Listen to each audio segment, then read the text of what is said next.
La question de savoir c'est quoi l'énergie. Tout à l'heure, un moment, Jaco a dit que, bon, parce que tu manques de force et tu as besoin, je crois, d'action. Ça fait partie de l'énergie. L'énergie ici, c'est quoi? C'est une force en action. L'énergie, c'est une force en action. Mais la force, là, c'est quoi? Qu'est-ce qui a fait en sorte que la force se manifeste? En cela, euh, on va aller dans Origine, chapitre 4, verset 4. Qui va lire Origine 4, 4. Là, c'est dans la Bible. On entre dans les vraies choses maintenant. Origine, chapitre, le premier arrivé dans Origine 4, 4, tu vas lire. Je vais lire. Oui. Ponguissé grandit et devint de plus en plus robuste, fort et puissant spirituellement. Les yeux de son esprit s'ouvrirent et il se mit à voir les êtres spirituels. Quelques esprits lui enseignèrent les mystères de la cosmologie et de l'énergie. Et de l'énergie. Avec un E majuscule. Donc, on l'a enseigné, c'était quoi l'énergie? Mais ici, ce n'était pas l'énergie solaire. Ce n'était pas l'énergie qu'on trouve dans les plantes. Ce n'est pas l'énergie qu'on va trouver dans le noyau de, on va dire, pour fabriquer la bombe atomique, la bombe nucléaire, ainsi de suite. Ce n'est pas cette énergie. Là, c'est l'énergie avec un E majuscule. Mais c'était quoi cette énergie? Cette énergie n'est pas l'Oba. Vu qu'on vous apprend que rien ne contient l'Oba, l'Oba est hors. Il manifeste l'énergie. Mais c'était quoi cette énergie? Poursuis la lecture. Ils lui enseignèrent également le mystère de la grande construction, la science et le savoir qui ne sont plus en ce monde. Oui. Ponguissé devint un transformateur, celui qui centralise. Il comprit certaines anomalies de l'après-chute dans le visible. Il vit que quelques lois étaient brouillées, perverties, les symétries. Voilà. Je poursuis. Donc, oui. Les symétries des lois du visible avaient été contaminées par Satan, le Mundima Bobé, mauvais esprit. D'accord. Vous voyez ici, premièrement, le troisième homme dans le visible, on va dire Ponguissé, qui était connu dans les Bibles classiques sous le nom de Kaya. Les entités du grand ordre des choses l'ont initié, on l'a intronisé dans la connaissance, dans le mystère même de la cosmologie et de l'énergie. Dans le cosmos, il y a l'énergie dans le cosmos. Sans cela, on va parler de l'énergie cosmique. L'énergie cosmique. Mais on l'enseigne néanmoins la cosmologie où il y a cette énergie. Et maintenant, l'énergie à part, qui n'est pas contenue dans le cosmos, dans l'univers ou bien dans les multivers. Est-ce que vous comprenez? Donc, maintenant, l'un de vous va lire Origine chapitre 4, versets 91 à 93.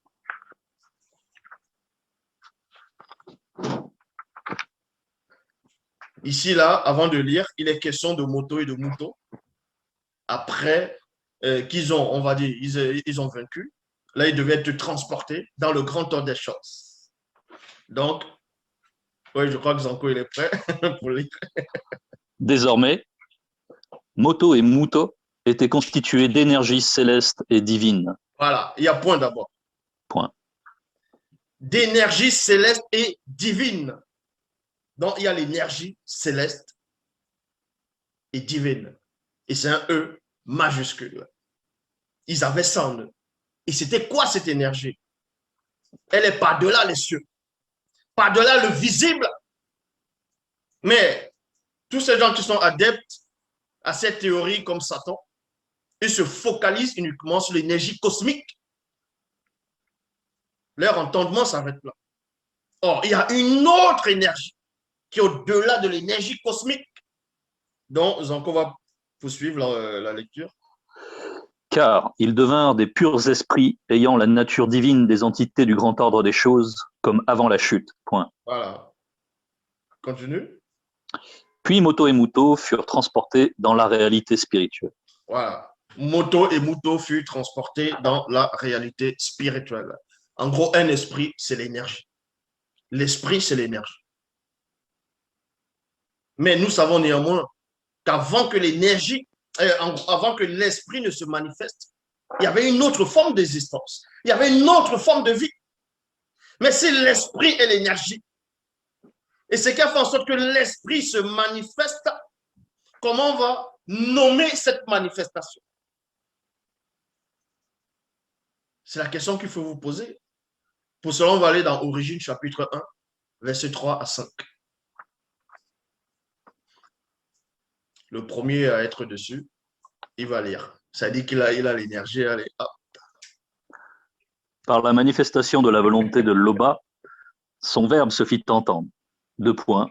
Que la lumière soit manifestée dans le visible. Point.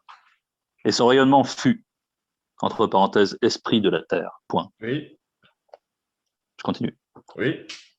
La manifestation de la volonté de Loba décida que la lumière serait le mystère du chemin des êtres inférieurs qui auront la grâce de venir à la source du non-visible. Point. Oui. Et la manifestation de la volonté de Loba démêla le chemin de la lumière d'avec le chemin initial des ténèbres. Des ténèbres. Point. Le verset 5.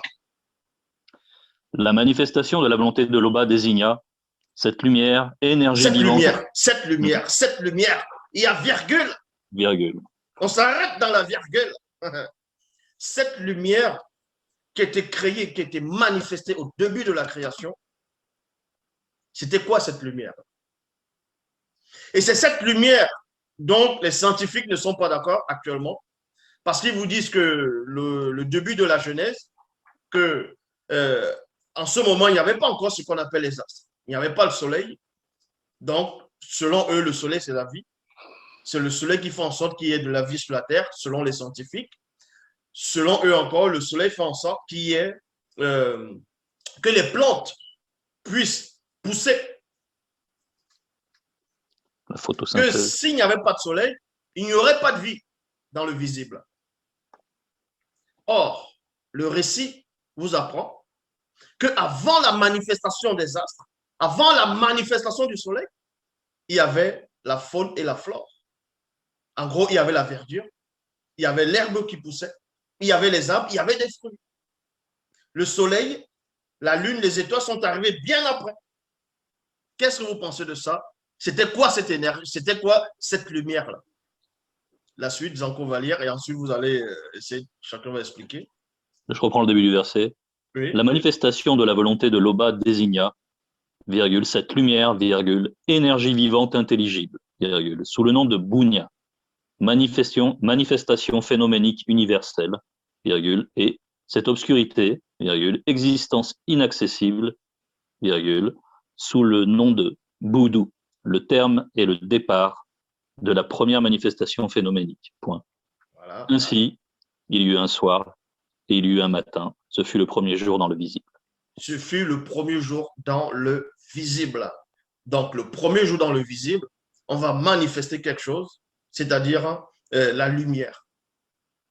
Et cette lumière-là, c'est une énergie vivante, intelligible.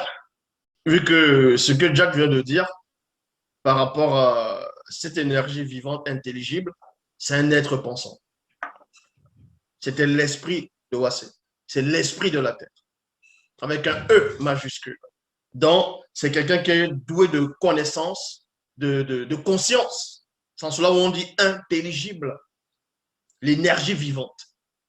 Cela n'a rien à voir avec, on va dire actuellement, l'énergie solaire, l'énergie on va dire des atomes, ainsi de suite, la bombe atomique, l'énergie nucléaire.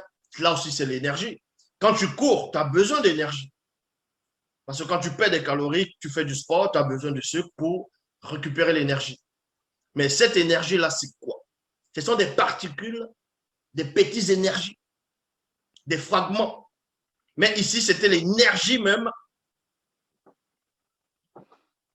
c'est-à-dire intelligible. L'esprit de la terre. C'est une énergie vivante. Et vous apprenez qu'il y a des gens qui dépendent de la terre, qui dépendent de, on va dire, de la nature, Et ils osent dire qu'eux-mêmes, ils font partie intégrante de l'énergie et que Dieu serait une source d'énergie qu'ils pourront contrôler à l'Église.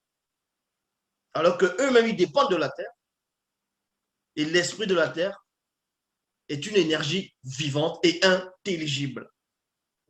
C'est une autre réalité, quoi. C'est une autre forme de connaissance très avancée. C'est terrible. Oui. Que certains essaient d'utiliser, d'expliquer maintenant. Ah, ils n'arrivent même pas à cerner c'est quoi l'énergie. Parce que dans le verset 5, je vais lire dans le verset 5, il est dit, la manifestation de la volonté de l'Oba désigna cette lumière,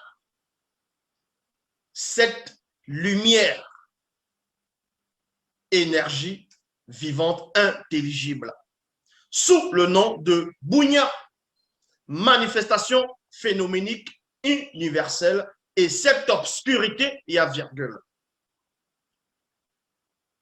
existence inaccessible, il y a virgule ici. C'est quoi l'existence inaccessible? Tu ne peux pas accéder à ça. C'est en cela où on va aller dans le verset 4. Il est dit, la manifestation de la volonté de l'Oba désigna, et non, décida que cette lumière serait le chemin, le mystère du chemin des êtres inférieurs qui auront la grâce de venir à la source du non visible, il y a point. Et la manifestation de la volonté de l'Oba demeura le chemin de la lumière d'avec le chemin initial des ténèbres. Ça veut dire quoi? Que cette énergie qui est pure, l'énergie de la terre, qui est l'esprit de la terre, vient de quelque part, vient d'une source. Elle vient d'où? De l'obscurité, des ténèbres. Donc, si l'énergie qu'on ne peut canaliser, l'énergie pure, vient d'une source, la source là, c'est quoi? Parce qu'il y a des énergies dont l'homme ignore même l'existence. Ça veut dire que, comme Titimbel vient de le dire ici, à chaque manifestation, la manifestation, elle est déployée. Et ce déploiement-là, c'est de l'énergie qui est utilisée. Donc, si le grand univers, ou bien on va dire les multivers, la lumière est sortie de cette lumière, c'est-à-dire de cette obscurité, pour être plus tard l'esprit de la terre qui devient une énergie pure. L'obscurité aussi, c'est une forme d'énergie, mais que l'homme n'arrive pas à canaliser. Parce que quand il n'y a pas l'obscurité, écoutez attentivement, vous allez comprendre quelque chose. Parce que les gens viennent parler, ils ne comprennent pas le spirituel. Dans le monde visible où nous sommes, quand il y a un transformateur va crier, bam, ça va se passer quoi?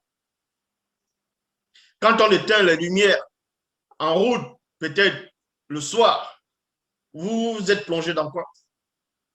Dans l'obscurité. Dans l'obscurité. C'est-à-dire l'obscurité va absorber l'énergie visible.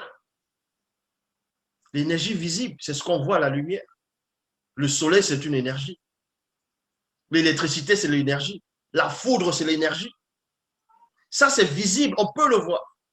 Mais derrière l'énergie dont on ne peut maîtriser, c'est l'obscurité. L'obscurité, c'est la source même de l'énergie où on manifeste la création visible. Sans cela, on va parler des eaux primitives, le Mangamba. En fait, cette eau primitive. Quand on trace cette eau pour que les multivers se mettent en place, cette eau-là, c'est une énergie déjà, qui n'avait pas encore de vie physique telle qu'on le conçoit. Mais c'était une autre forme d'énergie. C'est en cela où, si on prend quelqu'un, on le met dans cette eau-là, il ne peut pas supporter. De même que dans le fond des océans, il y a la pression de l'eau. Cette pression, c'est une énergie qui te broie. Ah ben oui, tu lances une bombe atomique dans eux. dans le fin fond des profondeurs de l'océan, mais ça explose, mais ça ne fait rien après. Vu qu'il y a une pression, cette pression-là, c'est l'énergie qui vient de l'eau du début. Donc, le récit de Bible au début, c'est au-delà de ce qu'on peut imaginer ou concevoir. Et ça, ce n'est pas tout. Même l'obscurité dépend de quelque chose. En cela, on va aller dans Origine chapitre 21, verset 18. Origine 21, verset 18.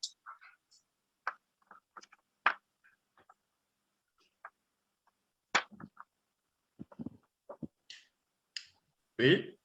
Donc, le grand chef de la région et le démon incube furent saisis d'une très grande frayeur, et l'entité nocturne fit jaillir de ses yeux lumineux une puissante rafale d'énergie incandescente sous forme d'onde de choc. Quoi? Rafale d'énergie. D'énergie incandescente. C'est-à-dire les rafales qui sortaient des yeux, c'était des énergies incandescentes. Maintenant, quand on dit incandescente, c'est quoi? Des flammes brûlantes, hein, de feu. Très. L'énergie incandescente. Ça veut dire que les entités, même les vêtements, ce sont des énergies. Les paroles, ce sont des énergies. Parce que quand tu entends sa parole, comme Moukaï se dit, l'homme vêtu de lin, quand il entend la parole de l'homme vêtu de lin, il perd toute force, toute vigueur, toute son énergie part. Ça dit que la parole va l'absorber, son énergie, sa force. C'est là que vous comprenez pourquoi la chair et le sang ne peuvent hériter le grand ordre des choses. C'est-à-dire qu'ils ne peuvent pas concevoir l'énergie qui est de l'autre côté. Donc, poursuis. Donc, sous forme d'onde de choc qui foudroya le grand chef de la région et le démon incube, qui tombèrent d'un coup. Ils tombaient d'un coup. Donc, il y a l'énergie partout. Dans une plante, il y a l'énergie. Il y a l'énergie dans, on va dire, dans toute forme de vie. Mais cette énergie-là, c'est quoi? Est-ce que c'est l'énergie que le soleil a? Parce que chaque forme de vie a son énergie propre, mais qui dépend néanmoins de l'énergie du début. Et c'est là où vous allez voir, comme je dis, il y a des gens qui viennent et disent, non, nous sommes des énergies. Dieu, c'est une énergie qu'on va pouvoir contrôler et puis être nos propres dieux. Voilà ce qu'ils vont aller raconter aux gens. Parce qu'ils sont dans un labyrinthe d'égarement, ils veulent égarer plein de gens, avoir une forme de conscience collective dans le mensonge. Pour cela, on va aller dans Origine chapitre 27, au verset 15. Donc ici, on descend au fur et à mesure pour vous montrer différentes formes et sortes d'énergie.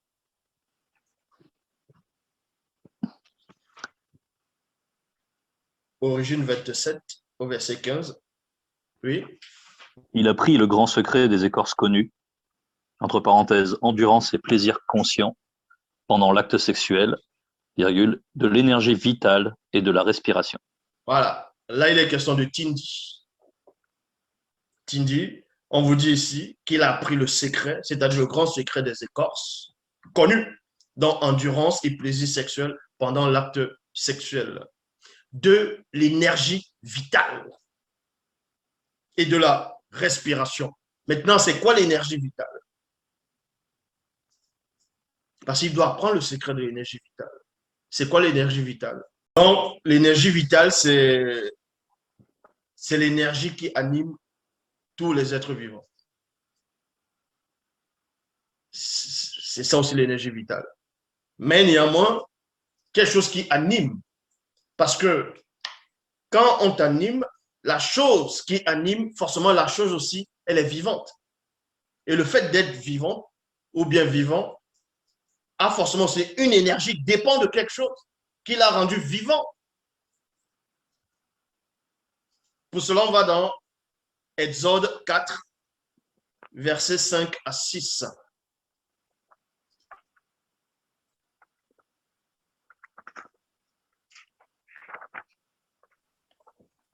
Donc, il dit, désormais, Boussi était constitué d'énergie pure, véhicule d'un pouvoir infini. Un véhicule d'un pouvoir infini. Ça dit d'énergie pure. Pure, ça veut dire quoi ici? Ça veut dire quelque chose qui n'a pas été transformé. Eh oui, puisque l'électricité, c'est l'énergie, mais ça a été transformé. C'est pour ça qu'il y a plusieurs volts, ainsi de suite, on essaie de réduire. Mais la Boussi, c'était l'énergie pure, un véhicule d'un pouvoir infini. Ça dit qu'il était devenu, dans le verset suivant, il est dit, alors il devint un Dieu. Avec un D majuscule. Majuscule. Donc, il devint un être supérieur. Donc, c'est ça l'énergie pure. Ça dit qu'il y a un corps qui doit contenir l'énergie. L'énergie se contient dans tout ce qui existe. Pourquoi? L'éclair, la foudre, c'est une énergie. Vous êtes d'accord ou pas? Oui. Mais elle est néanmoins contenue quelque part. Vu que quand il y a la foudre, tu vois la foudre. Tu vois la foudre où? Vous voyez la foudre où? Dans le ciel. Dans le ciel. Ça dit qu'elle est quelque part, néanmoins elle est libre. Elle suit un passage, ça dit qu'elle dépend d'un endroit. Donc, l'esprit même, c'est une énergie vivante. Mais nous savons que l'esprit, c'est un corps. C'est un corps spirituel. Or, derrière le corps spirituel, il y a autre chose. On va aller dans Koudoumane, chapitre 8, versets 12 à 13.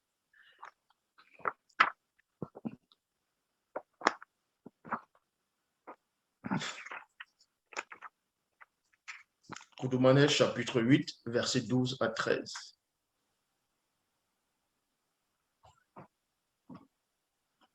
Je vais lire. Oui. Les sorcières avaient remarqué une formidable concentration de pure énergie, un champ de force spirituelle. Point. Donc, force ici. Voilà, relis.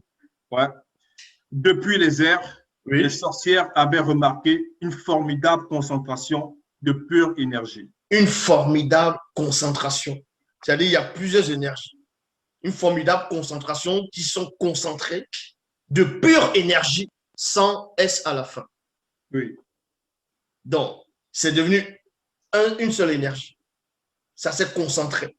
Et on te dit quoi? Dans la suite, dit Dans la suite, un champ de force. De force spirituelle. Spirituelle. Continue.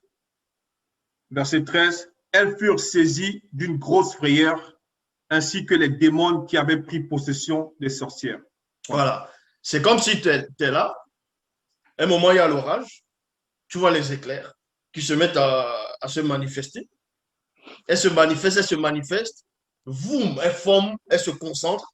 Elles forment une grosse boule dans l'univers avec le bruit qui est derrière. Toi qui aimes les éclairs, ben, tu ne vas pas fuir. Tu n'auras pas peur. Donc, dans la Bible, quand on écrit, quand les patriarches, ceux dont ils ont vu, ils ont assisté, ils ont écrit, quand on vient raconter après, beaucoup de gens vont essayer de dire non, ils vont pas comprendre en fait ce qui est derrière. C'est pour ça qu'il faut avoir l'esprit de discernement pour que la nature puisse t'enseigner, pour essayer d'entrevoir ce que les ancêtres ont vu ou bien ce qui se passe dans la prévue. Verset 19 dit quoi? À cet instant, une des 7 entités nocturnes fit jaillir de ses yeux lumineux une puissante rafale d'énergie incandescente sous forme d'ondes de choc qui foudroya les sorcières et démons qui tombèrent d'un coup. d'un coup. Donc, ça veut dire quoi? Que ces esprits-là, les entités du grand ordre des choses, les rafales qui vont sortir de les yeux pour foudroyer les démons, les sorcières, il va néanmoins contrôler la rafale d'énergie qui sort de ses yeux. C'est-à-dire, en fonction de la créature qui est en face, il va utiliser telle rafale pour te foudroyer, mais pas pour que tu sois désintégré. C'est ce que vous devez comprendre. Exactement comme le soleil.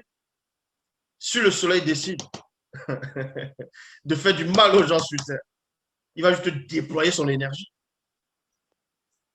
Et là, vous allez voir les gens en feu. Le feu va sortir sur les vêtements. Et les gens osent dire que Dieu, c'est une énergie qu'on peut contrôler et utiliser à sa guise. Voilà les hérésies qu'ils veulent apporter aux gens. Et pourtant, eux-mêmes, ils ne comprennent pas qu'eux-mêmes, ils dépendent de l'énergie des gens. Dans Jude, chapitre 1, verset 3, ça c'est très important ce passage-là. Là, on va aller avant la création du visible. Avant même la création de ce qui contient l'énergie pure du visible. On va dans Jude, chapitre 2, verset 1 à 3. Le premier à être là va lire. La création de Satan, le Mounibabobé, entre parenthèses, mauvais esprit, avant sa chute, c'est le titre. Oui. Lors de sa création, le Verbe de Loba ordonna que l'Eboutemoudi, chérubin ouin, soit à l'existence parmi les entités qui n'ont point connu le secret du grand ordre des choses. Point. Oui.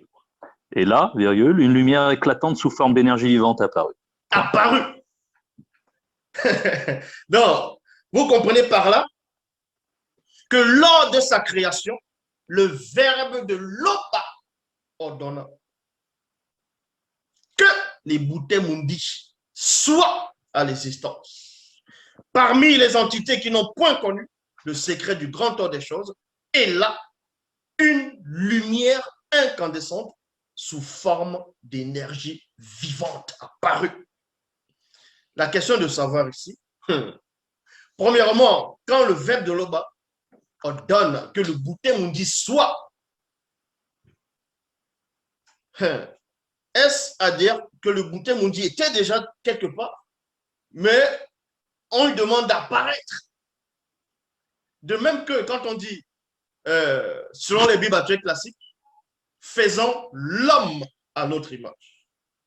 Mais ça voudrait donc dire que l'homme existait déjà, mais sur une autre forme, mais que cette fois-ci, on va le faire à l'image de Dieu. Oui, moi, ça me fait penser à beaucoup de choses, en fait.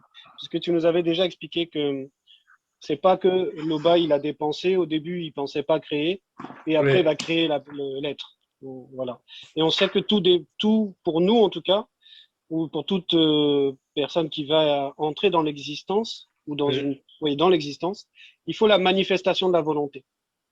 Ça veut dire que le premier point de départ, c'est la manifestation de la volonté. Maintenant, la manifestation de la volonté va produire quelque chose que le Verbe va manifester sous forme d'énergie. Et là, on le voit que cette énergie, c'est une lumière éclatante. Ça se manifeste comme ça pour nous, pour qu'on comprenne. Maintenant, il n'avait pas d'existence consciente avant la manifestation de la volonté de Tété. Oui, tout à Parce fait. que sinon, ça n'aurait pas de sens. Oui, sinon, il sortirait de la non-existence en étant conscient. Il sortirait exactement, en étant conscient. Sauf que il n'était pas conscient. Et peut-être, puisque là, on nous décrit que quand le Verbe a ordonné, c'est le visible qui est apparu, c'est la lumière. Oui. Lumière éclatante, on dit, et une lumière éclatante sous forme d'énergie vivante. Donc là, on nous précise la nature de cet être. C'est une énergie vivante. Il devient en fait un mundi. Oui. Et tu nous avais expliqué que le mundi, c'est le corps de la vie. Oui. L'esprit, c'est le corps de la vie. Donc, en gros, c'est la vie qui pénètre dans l'esprit et là, ça devient la lumière. C'est quelque chose comme ça, mais c'est comme ça que je l'ai conçu. Donc, D'accord. est-ce que c'est le même processus qui se passe un peu comme quand Moto a intégré son corps et eu la manifestation de l'âme? Ça veut dire que avant que cette énergie éclatante ne paraisse, donc il y a d'abord quelque chose qui est formé. Et une Oui. fois que la manifestation de la volonté de l'Oba par le Verbe décide que le Boutemundi doit être manifesté, là, il y a cette union-là d'énergie qui produit une autre forme d'énergie. Bon, si vous voulez mieux comprendre, vous allez dans Bibou dit, donc Apocalypse chapitre 4 au verset 5. Apocalypse chapitre 4 au verset 5, page 809. Ok. Oui, qui va lire? Et voici dans ma vision, il y avait un Djopele et petit. Voilà, qui veut dire? Pouvoir suprême. Voilà. Bon, voici dans ma vision, il y avait un Djopele et petit, donc pouvoir suprême. Donc, on va dire, parmi les entités qui existent, on va dire avoir le pouvoir, porter un habit de lin, ainsi de suite. Et là maintenant, le verbe dit, bon, tout ça existe déjà. Maintenant, il y a autre chose qu'on doit aussi manifester. Le pouvoir suprême. Il y a le pouvoir qui existe déjà. Parce que quand on dit Benengoudi, c'est avoir la puissance, avoir le pouvoir. Mais on n'a pas dit le pouvoir suprême. On va manifester autre chose maintenant, le pouvoir suprême. Est-ce que ça veut dire que le pouvoir suprême existait avant? Est-ce que ça veut dire que les bouteilles, le Djopele petit ici là existait avant? Vu que le verbe, c'est le pouvoir suprême. Parmi tout ce qui existe, le verbe au-dessus. Donc, le verbe lui-même déjà, c'est le pouvoir suprême. Donc, il va juste manifester un autre lui en tant que créature non visible qu'on va appeler Djopele et petit, mais c'est une autre forme, c'est-à-dire l'apparence. Parce que tout dépend du verbe. Et le verbe dépend de la manifestation de la volonté. Mais là, on pourra arriver après. Donc, en gros, celui qu'on appelle Satan maintenant, Satan, Shaitan, le mauvais esprit, le Moudima Bobé, Satan lui-même dépend du verbe. Mais son existence lui-même, c'est quoi? Il est obligé de parler du verbe. Pour aller tenter, il utilise le verbe. Il ne peut pas utiliser autre chose. Le fait même qu'il aille mentir, parce que le verbe a dit tu ne mentiras pas. Parce qu'il dépend du verbe. Son existence, tout, c'est le verbe. Quand il dit c'est le verbe, ne dis pas qu'il applique ce que le verbe dit. Ça revient à dire, quand on dit ici, quand il est dit, lors de sa création, le verbe ordonna que les Boutemundi soient à l'existence. Ça veut dire quoi ici? Ça veut dire que les autres chérubins existaient déjà avant cet Boutemundi. Les autres chérubins sont aussi des Boutemundi. Mais pourquoi on dit encore que les Boutemundi soient dans l'existence alors qu'il y avait déjà d'autres Boutemundi qui étaient déjà manifestés? Mais c'est simple. C'est pour ça qu'il faut entrer dans la connaissance interdite. On te révèle tout simplement que c'est l'espèce de cette Boutemundi qui aura telle fonction qui doit apparaître. C'est ce que ça dit. Et poursuit, dans le verset suivant, il est dit, verset 2 à 3, Jude 2. Jude chapitre 2, verset 2 à 3. Verset 3. Oui, verset 2 à 3. Et là, virgule, une lumière éclatante sous forme d'énergie vivante apparut. Oui. Et au centre de cette lumière apparut le chérubin oint. Entre parenthèses, à savoir que d'autres chérubins furent créés avant lui, Oui. qui rayonnaient tout autour, environné lui aussi d'une formidable concentration d'énergie. Donc, il n'y a que l'énergie partout. c'est vraiment puissant, en fait, hein. Et je ne pouvais même pas imaginer tout le cheminement et le mécanisme de la création, de toutes les énergies qui sont manifestées rien que pour maintenir les choses. Voilà, c'est juste gloire à l'Oba. Parce que... Gloire à l'Oba. Gloire à l'Oba. Et d'autres? Bon, je dirais que c'est une formidable démonstration aussi de choses que nous ne pouvions pas savoir. Et à travers ça, tu nous montres encore que déjà, tu as présenté les différentes étapes, les formes d'énergie en fonction des versets, ainsi de suite. Et tu as précisé que Femme sans volonté était, puisque c'est son verbe, on va dire, qui crée cette énergie, et t'étais pas sa volonté, qui est au-delà de l'énergie. On ne peut même pas réellement concevoir ce qui est au-delà encore de ça. C'est ça. Tout à fait. La pensée même, c'est une énergie. La volonté, c'est de l'énergie. Oui. L'enseignement même, c'est une énergie. Eh Parce oui, que c'est ce que tu nous donnes. Et tout à quand fait. on dit que le verbe est puissance illimitée, on le voit même juste à travers les enseignements que tu donnes. Puisque c'est la source. C'est la limite, elle est fixée que par celui qui est illimité, en fait. Et Voilà. déjà, tous ceux qui pensent que en étant limité, en étant soumis à des lois qui sont des lois d'énergie, comme l'oxygène ou autre, donc ceux qui pensent déjà qu'ils sont soumis à la première loi et ils veulent déjà se comparer à la source, déjà maîtriser la source, ça montre l'égarement profond et le manque d'humilité. Et c'est ce que tu nous enseignes, en fait. À Ouais, travers toutes ces lois, tous ces enseignements, ça nous montre l'humilité qui est celle de la créature. Et que ce qui compte en réel, c'est que peu importe ce que tu penses, tu sors pas du plan qui est déjà établi. tout à Tu peux fait. pas sortir. Tu peux pas. Donc, gloire à l'Oba. Oui, pour ma part, bon, parfois, il vaut mieux se taire plutôt que de chercher à montrer nous sommes professeurs ingénieurs, savants, scientifiques.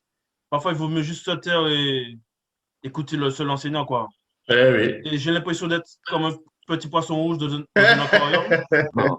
et qu'on me met dans l'océan comme ça, là, boum, Oui, ça fait bizarre, quoi. ça fait drôle. Comme on dit au Cameroun, si quelqu'un te dépasse, tu portes son sac.